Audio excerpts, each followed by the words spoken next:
So to get this ready for the frame of reference, I just want to do is clear off my desktop here a bit. I'm going to actually remove this one here, and we're going to wind up grouping this design rotation. I'm going to hit F3 on my keyboard. F3 is another shortcut key to zoom back. I'm going to select all my objects.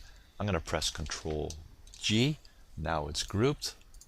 And that was the little icon on top, and I'll just move this off to the side for now. Okay, so getting the frame of reference ready for the our artwork here. Again, there's different methods, there's different ways of dealing with this. I usually say there's really no right or wrong. What is right or wrong is maybe the speed at which you do something. If it takes you a lot longer to get the same results, maybe that's wrong. I don't know, but there truly isn't. I tend to go through the long way just to show you at first, and then you can wind up developing your own shortcuts on how you want to deal with this. Because this is an introduction to CorelDRAW, I tend to want to go through a lot of the tools at the very beginning, because I could have easily created a frame of reference fairly simple. Again, for me to show you very simple, I will do that. And then I'm going to go the long way just to show you, and that's the way you're going to be handling in your artwork. I'm going to create a box. Now it's a rectangle, not a box. I want a perfect box. Control Shift key. Hold that down. Click and drag. I'm sorry. Yeah, Control Shift key. You click and drag that. Now you can see in my properties box, I have a box here. And the box is going to be 6.633 inches. Well, I want to actually have a frame of reference of a 1/2 inch border around my page that I set up, 6 inches by 6 inches.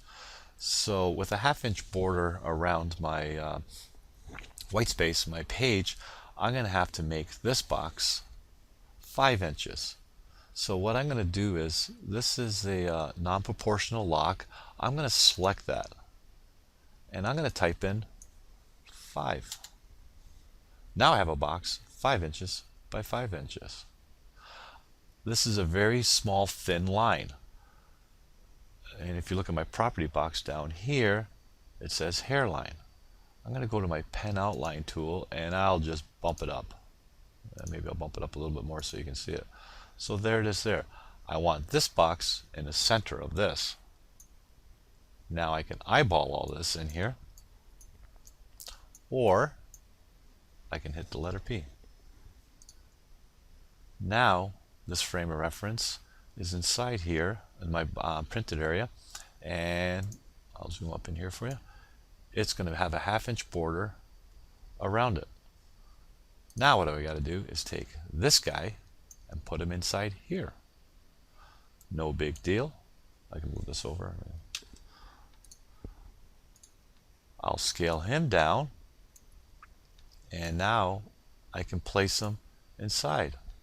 Holding the Shift key down will proportionately scale our object. And if I hit the letter P, now that's in the center. So there's my object placed in the center. Again, we're looking at the white spaces. You could, if you like, make sure that we have